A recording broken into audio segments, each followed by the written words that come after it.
ಒಂದು ಯಾವುದೋ ಅಂಗಡಿಗೆ ಹೋಗ್ತೀರಾ, ಕಾಲು ಅವ್ರಿಗೆ ಏನೋ ಹಾಂ ಫ್ರಾಕ್ಚರ್ ಏನೋ ಆಗಿರುತ್ತೆ, ಅವ್ರಿಗೆ ಎಷ್ಟಿರುತ್ತೆ ಕೈ ಅಷ್ಟು ಕೊಡ್ತೀರಾ? ಅಂದರೆ ನಾನು ವೀಡಿಯೋ ಮಾಡ್ತಾ ಇದ್ದೀನಿ ಅದನ್ನು ಇನ್ಸ್ಪೈರ್ಗೋಸ್ಕರ, ಬಟ್ ಕೊಡೋದನ್ನ ಬ್ಲರ್ ಮಾಡ್ತೀನಿ.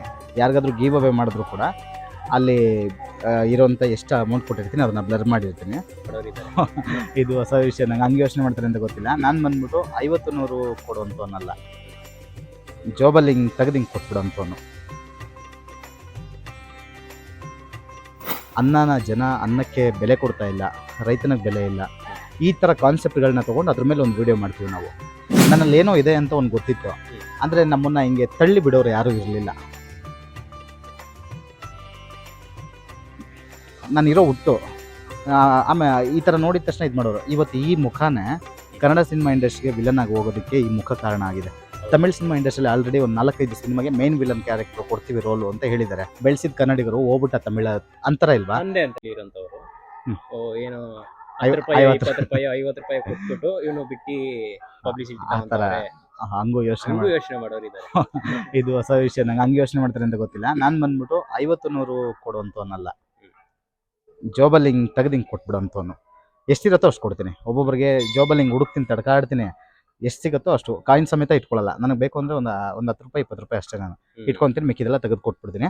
ಕೊಡೋದು ಬಂದ್ಬಿಟ್ಟು ಕಾಣಿಸ್ಬಾರ್ದು ಅಂತ ಆ ಥರ ವೀಡಿಯೋದಲ್ಲಿ ಬ್ಲರ್ ಮಾಡ್ತೀನಿ.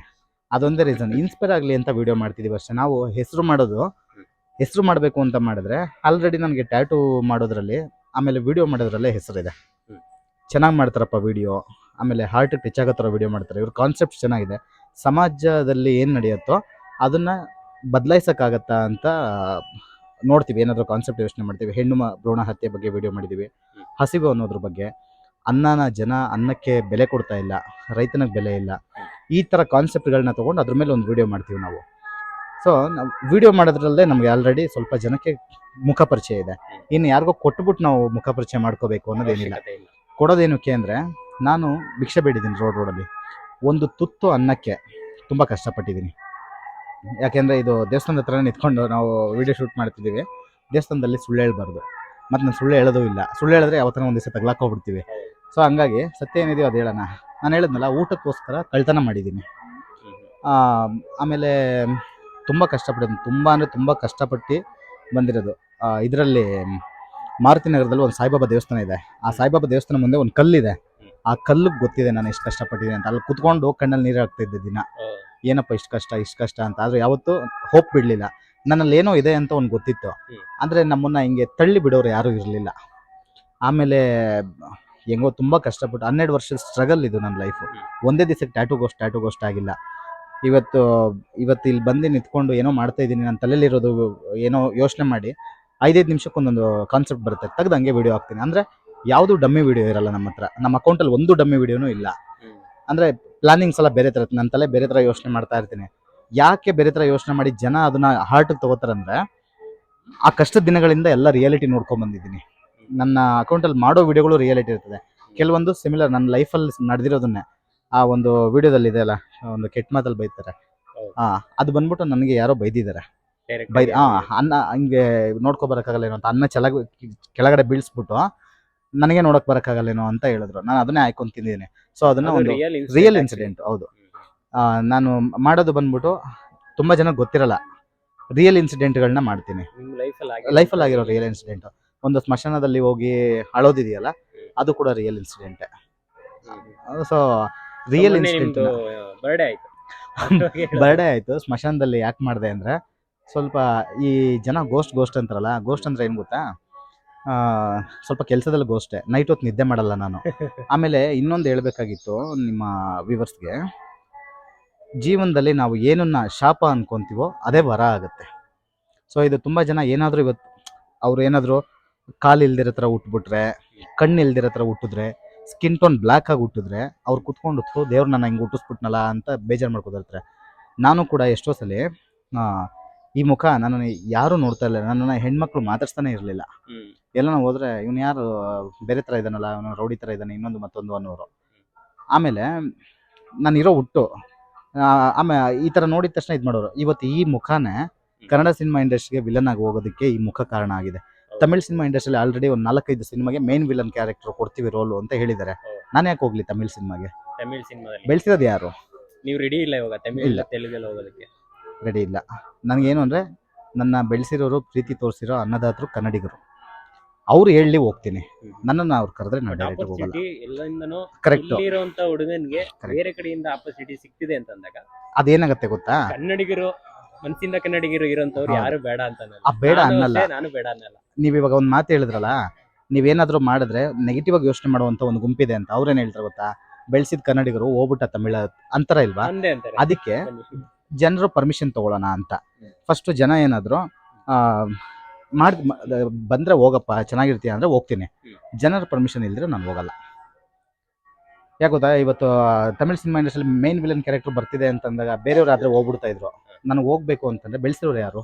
ಕನ್ನಡಿಗರು. ನನ್ನ ಸಂಪೂರ್ಣ ಹಕ್ಕು, ಬೈಯೋ ಹಕ್ಕು, ಹೊಗಳೋ ಹಕ್ಕು, ಹೋಗೋ ಅನ್ನೋ ಹಕ್ಕು, ಬಾಯಿಲಿ ಅನ್ನೋ ಹಕ್ಕು ಎಲ್ಲರೂ ಅವ್ರ ಕೈಯಲ್ಲಾಡೋ ಗೊಂಬೆ ನಾನು. ಕನ್ನಡಿಗರು ಕೈಯಲ್ಲಾಡೋ ಗೊಂಬೆ ನಾನು. ಅವ್ರು ಯಾವ ಕಡೆ ತಳ್ತಾರೋ ಆ ಕಡೆ ಹೋಯ್ತೀನಿ. ನೀವು ಹೋಗ್ಬೇಡ, ಇಲ್ಲಿರೋ ನಮ್ಮ ಹತ್ರ ಇರೋ ಅಂತಂದ್ರೆ ಅವ್ರ ಪಾದದ ಕೆಳಗೆ ಬಿದ್ದಿರ್ತೀನಿ. ಹೋಗು ಅಂದರೆ ಹೋಗ್ಬಿಡ್ತೀನಿ. ಅದು ಅವ್ರ ಇಷ್ಟ. ಜನರಿಂದ ಬಂದಿರೋದು, ಜನ ಏನು ಹೇಳ್ತಾರೋ ಅದನ್ನ ಕೇಳ್ತೀನಿ. So in case ನನ್ನ ಇವಾಗ ನಿರ್ಧಾರಗಳು ಜನಗಳು ನಡೆಯಲ್ಲ ಇಲ್ಲಿ. ಕನ್ನಡಿಗರು ಓಕೆ ಆಯ್ತು ಹಾ. ಅಂತಂದ್ರೆ ನೀವು okay.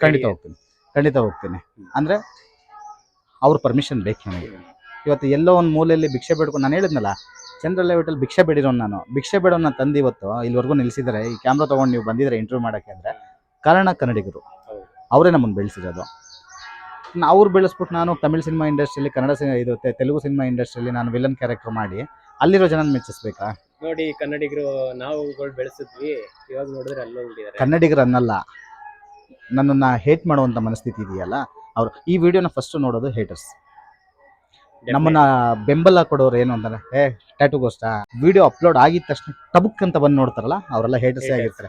ಹೇಟರ್ಸ್ ಇಂದ ನಿಮಗೆ ಲಾಭ ಇದೆ, ನಮಗೆ ಲಾಭ ಇದೆ. ನಮ್ಮ ಮುಖ ಪ್ರಚಾರ ಆಗ್ತಿರೋದು ಹೇಟರ್ಸ್ ಇಂದ. ತುಂಬಾ ಜನ ಹೇಟರ್ಸ್ ಇದ್ದಾರೆ. ಅಂದ್ರೆ ಹೇಟರ್ಸ್ ಅಂದ್ರೆ ಯಾವ ತರ ಅಂದ್ರೆ ಇದಾರೆ haters ಇದಾರೆ ಹಾ. ನಿಮ್ಗೆ personally. ತುಂಬಾ ಇದ್ದಾರೆ. ತುಂಬಾ. ಅದು ಹೊರಗಿನ ಸಮಾಜಕ್ಕೆ ಗೊತ್ತಾಗ್ತಿಲ್ಲ. ಹೊರಗಿನ ಈಗ ಕಮೆಂಟ್ ಸೆಕ್ಷನ್ ಅಲ್ಲಿ ಯಾರಾದ್ರೂ ನಂಗೆ ಕೆಟ್ಟದಾಗ ಕಮೆಂಟ್ ಹಾಕೋರು ಅಂದ್ರೆ ನಾನು ನೊಂದ್ಕೊಂತೀನಿ. ನೊಂದ್ಕೊಂಡು ಯಾಕೆ ಹಿಂಗೆ ಅಂತವ್ರು, ನಾನೇನು ತಪ್ಪು ಮಾಡಿದ್ದೀನಿ ಅಂತ ಅಂದ್ಬಿಟ್ಟು ಬಿಟ್ಬಿಡ್ತೀನಿ. ಆದರೆ ಕಮೆಂಟ್ ಸೆಕ್ಷನಲ್ಲಿ ನನ್ನನ್ನು ಫಾಲೋ ಮಾಡ್ತಾ ಇರ್ತಾರಲ್ಲ, ಅವ್ರಿಗೆ ಬೈಯಕ್ಕೆ ಶುರು ಮಾಡ್ತಾರೆ. ಅವಾಗ ಅವ್ರು ಕಮೆಂಟ್ ಡಿಲೀಟ್ ಮಾಡ್ಕೋತಾರೆ. ಅಥವಾ ನಾನು ಬೈಯೋಗಳೆಲ್ಲ ಜಾಸ್ತಿ ಆದಂಗೆ ನಾನೇ ಕಮೆಂಟ್ ಡಿಲೀಟ್ ಮಾಡಾಕ್ತೀನಿ. ನನಗೆ ತುಂಬ ಅಂದರೆ ತುಂಬ ಪರ್ಸ್ನಲ್ ಆಗಿ ತುಂಬ ಥ್ರೆಟ್ನಿಂಗ್ಸ್ ಇದೆ. ಥ್ರೆಟ್ನಿಂಗ್ ತುಂಬ ಇದೆ. ಹೌದು, ಥ್ರೆಟ್ನಿಂಗ್ ತುಂಬ ಇದೆ.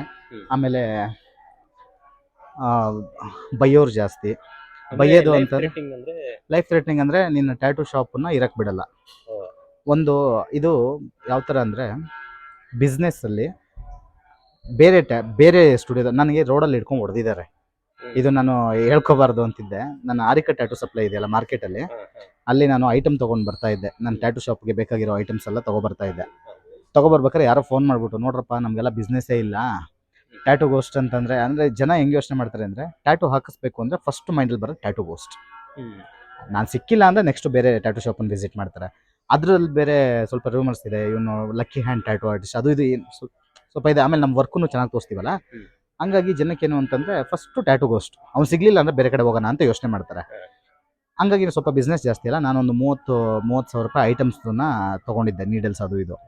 ಯಾರೋ ಅಲ್ಲಿದ್ದವರು ಫೋನ್ ಮಾಡಿ ಹೇಳಿದ್ದಾರೆ, ಬೇರೆ ಟ್ಯಾಟೂ ಸ್ಟುಡಿಯೋದವ್ರಿಗೆ, ನಮ್ಗೆ ಬಿಸ್ನೆಸ್ ಇಲ್ದಿರ ನಾವು ಇದು ಮಾಡ್ತೀವಿ, ನನ್ನ ಮಗ ಬಂದು 30,000 ರೂಪಾಯಿ ಐಟಮ್ ತೊಗೊಂಡು ಬರ್ತವನೆ ಅಂತ ಅಂದಿದ ತಕ್ಷಣ ನಾನು ಅಲ್ಲಿಂದ ತೊಗೊಂಡು ಲಿಫ್ಟಲ್ಲಿ ಕೆಳಗೆ ಬರೋಷ್ಟೊತ್ತಲ್ಲಿ ಗುಂಪು ಹಾಕೋಬಿಟ್ರು.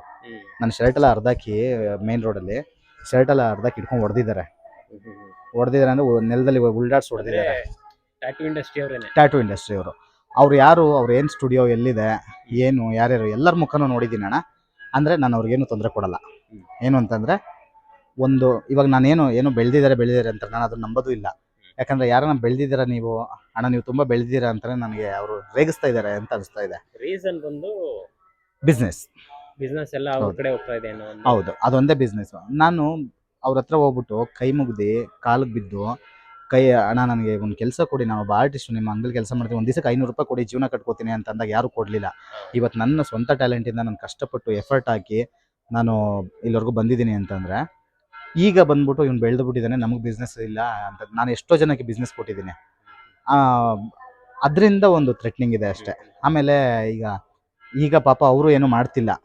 ಆರ್ಟಿಸ್ಟ್ಗಳು ಸ್ವಲ್ಪ ಜನಕ್ಕೆ ಇತ್ತು ಫಸ್ಟು, ಆಮೇಲೆ ನೋಡ್ತಾ ಅವರೇ ಬಿಡಪ್ಪ ಇವನ್ ತಂಟೆಗೆ ಯಾಕೆ ಹೋಗೋಣ ಅಂತಂತ ಸುಮ್ಮನೆ ಆಗಿದ್ದಾರೆ. ನಂದು ಹೆಂಗೆ ಅಂದರೆ, ಇವತ್ತಿಂದ 4 ತಿಂಗಳು ಅಪಾರ್ಟ್ಮೆಂಟ್ಗಳು ಫುಲ್ ಆಗಿದೆ. ಇವತ್ತಿಂದ 4 ತಿಂಗಳಿಗೆ. ಶೆಡ್ಯೂಲ್ಸ್. ಡೈಲಿ ನಂದು ಏನು ಅಂತಂದ್ರೆ, ನಾನು ಅವಾಗಲೇ ಒಂದು ಮಾತು ಹೇಳಿದೆ, ಕೆಲವೊಂದು ಶಾಪನೇ ವರ ಆಗತ್ತೆ ಅಂತ ಹೇಳಿದ್ನಲ್ಲ. ಏನು ಅಂತಂದ್ರೆ, ನನಗೆ ಚಿಕ್ಕ ವಯಸ್ಸಿಂದ ನಿದ್ದೆ ಬರಲ್ಲ, ತುಂಬಾ ಕಮ್ಮಿ. ಮತ್ತೆ ನಿದ್ದೆ ಯಾವಾಗ ಮಾಡ್ತಾರೆ? ನಿದ್ದೆ 2 ಅವರ್ ಮಾಡಿದ್ರೆ ಸಾಕು ನಾನು, ಸಾಕಾಗುತ್ತೆ ಅಷ್ಟೇ. ಅದು ಬಂದ್ಬಿಟ್ಟು ಏನೋ ಡಿಸೀಸ್ ಅನ್ಸುತ್ತೆ, ಮೇ ಬಿ ಏನೋ ರೋಗ ಅನ್ಸುತ್ತೆ. Okay. ನಾನು ಚಿಕ್ಕ ವಯಸ್ಸಿಂದನೂ ಅದನ್ನ ಅನುಭವಿಸ್ತಾನೆ ಇದ್ದೀನಿ, ನಿದ್ದೆ ಬರಲ್ಲ. ಹ್ಮ್, ಹ್ಮ್. ಎಲ್ಲರೂ ಮಲ್ಕೊಂಡು ಗೊರಕೆ ಹೊಡಿತಿರು, ನಾನು ಒಬ್ಬನು ನಿದ್ದೆ ಬರ್ತಿರ್ಲಿಲ್ಲ. ನಾನು ಅದನ್ನ, ಏನು ಇವರೆಲ್ಲ ನಿದ್ದೆ ಮಾಡ್ತಾರಲ್ಲ, ನನಗೆ ನಿದ್ದೆ ಬರ್ತಿಲ್ವಲ್ಲ, ಏನೋ ರೋಗ ಇದೆ, ಕಣ್ಣೆಲ್ಲ ಕೆಂಪಗಾಗ್ಬಿಡುತ್ತೆ. ಹ್ಮ್. ಅಂದ್ರೆ ಮಲಗಿದ್ರೆ ನಿದ್ದೆ ಬರಲ್ಲ, ಒದ್ದಾಡ್ಬೇಕು. ಅಂದ್ರೆ ತಲೆಯಲ್ಲಿ ಕನ್ಸಿರೋರ್ಗೆ ಆ ಕಾಮನ್ ಆಗಿ ನಿದ್ದೆ ಬರಲ್ಲ, ಮೇ- ಆ ತರ ಕ್ಯಾಟಗರಿನ. ಆ ಥರದಲ್ಲ, ಇದೊಂದು ರೋಗ. ಓಕೆ. ಒಂದು ರೋಗ, ಏನೋ ನಿದ್ದೆಗೆ ಸಂಬಂಧಪಟ್ಟಿರೋದು ಒಂದು ರೋಗ. ಕಮ್ಮಿ ನಿದ್ದೆ, ಒಂದು 2 ಅವರ್ 3 ಅವರ್ ಲಾಸ್ಟು. ಅದನ್ನ ಚಿಕ್ಕ ವಯಸ್ಸಿಂದ ಸ್ಟ್ರಗಲಲ್ಲೇ ಬಂದೆ. ಈಗ ಅದೇ ನನಗೆ ವರ ಆಗಿದೆ. ಬೆಳಗ್ಗೆ ಕರೆಕ್ಟಾಗಿ 5:30ಗೆ ಬಂದು ಕುತ್ಕೊಂಡೆ ಅಂದರೆ ರಾತ್ರಿ 3 ಗಂಟೆವರೆಗೂ ಕೆಲಸ ಮಾಡ್ತೀನಿ. ಮತ್ತೆ ಬೆಳಗ್ಗೆ ಫ್ರೆಶ್ ಆಗಿ ಮತ್ತೆ 2 ಅವರ್ 3 ಅವರ್ ಎದ್ದು ಮತ್ತೆ ಬಂದು ಫ್ರೆಶ್ ಆಗಿ ಕೆಲಸ ಮಾಡ್ತೀನಿ. ಅಂದ್ರೆ ಅಪಾಯಿಂಟ್ಮೆಂಟ್ಸ್ಗಳು ಬೆಳಗ್ಗೆ Appointments. 5:30ಗೆ ರೆಡಿ. ಈಗ ಹೊರಗಡೆ ಊರಿಂದ ರಾಯಚೂರು, ಗುಲ್ಬರ್ಗದ ಆ ಕಡೆ ಶೃಂಗೇರಿ, ಶಿವಮೊಗ್ಗದಿಂದೆಲ್ಲ ಬರ್ತಾರೆ. ನನಗೆ ಮುಂಬೈಯಿಂದ ಕೂಡ ಬರ್ತಾರೆ ಕಸ್ಟಮರ್ಸು, ಆಂಧ್ರ, ತಮಿಳ್ನಾಡಿಂದೆಲ್ಲ ಬರ್ತಾರೆ. ಅವ್ರು ಬಂದರೆ ಏನು ಗೊತ್ತಾ, ಟ್ರೈನ್ ಟೈಮಿಂಗ್ಸ್ ಇಲ್ಲಿ ಬಂದ್ಬಿಟ್ಟು 4 ಗಂಟೆ 3 ಗಂಟೆಗೆಲ್ಲ ಡ್ರಾಪ್ ಮಾಡ್ಬಿಡ್ತಲ್ಲ, ಡೈರೆಕ್ಟ್ ಅಂಗಡಿ ಹತ್ರ ಬರ್ತಾರೆ. ನಾನು ಗೂಗಲ್ ಮ್ಯಾಪ್ ಓಪನ್ ಮಾಡಿದ್ರೆ ಇವತ್ತು 24 ಅವರ್ಸ್ ಸರ್ವಿಸ್ ಅಂತಾನೆ ಹಾಕ್ಕೊಂಡಿದ್ದೀನಿ. ಓಕೆ. ನಿದ್ದೆ ಬರಲ್ಲ. ಆ ನಿದ್ದೆ ಮಾಡೋ ಟೈಮನ್ನ ಬ್ಲಡ್ ಆರ್ಟು, ಆಮೇಲೆ ಬೇರೆ ಬೇರೆ ವಿಡಿಯೋಗಳು, ಕೆಲವೊಂದು ವಿಡಿಯೋಗಳು ನಿಂಗೆ ವಿಡಿಯೋ ಮಾಡೋಕ್ಕೆ ಟೈಮ್ ಎಲ್ಲಿರುತ್ತೆ ಅಂತಾರಲ್ಲ, ಒಂದು ಅಪಾಯಿಂಟ್ಮೆಂಟ್ ತೆಗೆದು ರೀಪ್ಲೇಸ್ ಮಾಡ್ತೀವಿ, ಹೋಗ್ತೀವಿ, ವಿಡಿಯೋ 24 ಮಾಡ್ಕೊತೀವಿ, hours ಟ್ಯಾಟೂ ಇದರಲ್ಲೇ ಬಿಸಿ ಆಗಿರ್ತೀರ. ಬಿಸಿ. ಬಟ್ ಬೇರೆ ಏನು ನಿಮ್ಗೆ ಆಸೆಗಳು, ಅದು ಇದು ಅಲ್ಲಿ ಹೋಗ್ಬೇಕು, ಟ್ರಿಪ್ ಹೋಗ್ಬೇಕು, ಆ ಹುಡುಗರ ಥರ ಜೊತೆ ಆ ಫ್ರೆಂಡ್ಸ್, ಆ ಥರ ಏನಿಲ್ವಾ? ಇಲ್ಲ, ಆ ಥರ ಏನಿಲ್ಲ. ಟ್ರಿಪ್ಗೆ ಹೋಗೋದು ಹೊಟ್ಟೆ ತುಂಬಿರೋರು, ನಾನು ಹಸುವಲ್ಲಿರೋನು. ಏನು ಅಂತಂದರೆ, ಇವಾಗ ಟ್ರಿಪ್ಗೆ ಹೋಗೋದಕ್ಕೆ, ಇವಾಗ ನೀವೊಂದು 4 ಜನ ಸೇರ್ಕೊಂಡು ಟ್ರಿಪ್ ಹೋಗ್ತೀರಾ ಅಂದರೆ ಎಷ್ಟು ಖರ್ಚಾಗುತ್ತೆ? ಮಿನಿಮಮ್ ಒಂದು 5,000 ಇಲ್ಲಿ ಇಲ್ಲೋ 5,000 ಆಗುತ್ತಾ? 5,000ದಲ್ಲಿ ನಾವು 50 ಜನಕ್ಕೆ ಹೊಟ್ಟೆ ತುಂಬಿಸ್ಬೋದು ಗೊತ್ತಾ? ಟ್ರಿಪ್ಗೆ ಹೋಗಿ ಏನು ಮಾಡ್ಬೋದು, ನಾವೊಬ್ಬರು ಖುಷಿ ತಗೋಬೋದು. 50 ಜನಕ್ಕೆ ಊಟ ಹಾಕಿದ್ರೆ ಅವ್ರು 50 ಜನರ ಮುಖದಲ್ಲಿ ಖುಷಿ ನೋಡ್ಬೋದು. ನನಗೆ ಇನ್ನೊಬ್ರು ಮುಖದಲ್ಲಿ ಖುಷಿ ನೋಡೋದಂದ್ರೆ ತುಂಬ ಇಷ್ಟ. ಯಾವ್ದನ್ನ ಮುಖದಲ್ಲಿ ನಗು ಕಾಣಿಸ್ಬಿಟ್ರೆ ಮಾತ್ರ ನನಗೆ ಸಖತ್ ಖುಷಿ. ಇವ್ರ ಮುಖದಲ್ಲಿ ನಗು ಕಾಣಿಸ್ತದೆ, ಯಾಕಂದರೆ ತುಂಬ ಚಿಕ್ಕ ವಯಸ್ಸಿನ ನನಗೆ ದರಿದ್ರ, ಬೇವರ್ಸಿ, ಹಂಗೆ ಹಿಂಗೆ ಅನ್ಕೊಂಡು ನನ್ನ ಖುಷಿನೇ ನೋಡಿಲ್ಲ ಫಸ್ಟ್ ಆಫ್ ಆಲ್. ಇವತ್ತಿಗೂ ಅಷ್ಟೇ, ಹೊರಗಡೆ ಜನ ನನ್ನ ಬಗ್ಗೆ ಏನು ಥಿಂಕ್ ಮಾಡ್ತಾರೆ ಅಂತ ಗೊತ್ತಿಲ್ಲ. ಇವಾಗ ನೀವು ಕ್ಯಾಮ್ರಾ ತೊಗೊಂಡು ಬಂದು ಇಂಟರ್ವ್ಯೂ ಮಾಡ್ತೀನಿ ಅಂದರೆ ನಾನು ಏನಕ್ಕೆ ಇಂಟರ್ವ್ಯೂ ಮಾಡ್ತಾರೆ ಅಂತ ಅನ್ನಿಸ್ಬಿಡ್ತು, ಏನಿದೆ ಅಂತ. ಸೊ ನನಗೆ ಹೊರಗಡೆ ನಡೆಯೋದು ಗೊತ್ತಾಗ್ತಿಲ್ಲ, ಯಾಕಂದರೆ ಬೆಳಗ್ಗೆ 5:30ಇಂದನೂ ರಾತ್ರಿ 2 ಗಂಟೆವರೆಗೂ ಸ್ಟುಡಿಯೋದಲ್ಲೇ ಇರ್ತೀನಿ. ಹೊರಗಡೆಗೆ ಏನಕ್ಕಾರು ಹೋಗ್ತೀನಿ ಅಂತಂದರೆ ಗಿಂಟೌಟ್ ತರಕ್ಕಂತ ಹೋಗ್ತೀನಿ. ಆವಾಗ ಜನ ಹಿಂಗೆ ಹಿಡ್ಕೊಂಡು ಎಳ್ದಾಡ್ ಹಣ ಫೋಟೋ ಅಂತಾರಲ್ಲ, ಅವಾಗ ಏನು ಇವರೆಲ್ಲ ಏನು ರೇಗಿಸ್ತಾ ಇದ್ದಾರಾ ಅಂತ ಅನ್ಸುತ್ತೆ. ನನಗೆ ಇದುವರೆಗೂ ರಿಯಾಲಿಟಿ ಗೊತ್ತಿಲ್ಲ. ಎಲ್ಲೋದ್ರೂ ಜನ ಮಾತಾಡ್ತಾರೆ, ಏನಕ್ಕೆ ಮಾತಾಡ್ತಿದ್ದಾರೆ ಅಂತ ರಿಯಾಲಿಟಿ ಗೊತ್ತಿಲ್ಲ. ಆಮೇಲೆ ನಾವು ಅಪ್ಲೋಡ್ ಮಾಡೋ ವಿಡಿಯೋಗಳು ಎಷ್ಟು ಹೋಗಿದೆ, ಎಷ್ಟು ಜನ ಲೈಕ್ ಮಾಡಿದ್ದಾರೆ, ಎಷ್ಟು ಕಮೆಂಟ್ ಮಾಡಿದ್ದಾರೆ ನೋಡೋಕ್ಕಾಗಲ್ಲ. ಕೆಲಸ ಮಾಡ್ತಾನೆ ಇರ್ತೀವಲ್ಲ, ನೋಡೋಕ್ಕಾಗಲ್ಲ. ಹಂಗಾಗಿ ಬಿಸಿನೇ ಇರ್ತೀರಾ? ಯಾವಾಗಲೂ ಬಿಸಿನೇ ಇರ್ತೀವಿ. ನಮಗೆ ಈ ಟೈಮ್ ಕೊಟ್ಟಿರೋದು ಆಕ್ಚುಲಿ ಹಂಗೇನಿಲ್ಲ, ಬಿಸಿನೇ ಇರ್ತೀನಿ. ಅಂದರೆ ಪ್ರೀತಿಸೋ ಜನಕ್ಕೆ ಟೈಮ್ ಕೊಡೋಕ್ಕಾಗದಿರಷ್ಟು ದೊಡ್ಡವನಾಗಿಲ್ಲ, ಸತ್ಯ. ಪ್ರೀತಿಸೋ ಜನಕ್ಕೆ ಟೈಮ್ ಕೊಡೋಕ್ಕಾಗದಿರಷ್ಟು ಏನು ದೊಡ್ಡವನಾಗಿಲ್ಲ. ನನಗೆ ಯಾವತ್ತೂ ಇದು ಏನೋ ನೇಮ್ ಇದೆ ಅದೇನೂ ಅನಿಸಿಲ್ಲ ಅಣ್ಣ, ಇವತ್ತಿನವರೆಗೂ ಅನಿಸಿಲ್ಲ. ಇನ್ಮೇಲೂ ಅನಿಸಲ್ಲ, ಅನ್ನಿಸ್ಬಾರ್ದು. ಅನಿಸ್ದಾಗ ದುರಂಕಾರ ಬಂದ್ಬಿಡುತ್ತೆ ಮನುಷ್ಯನಿಗೆ.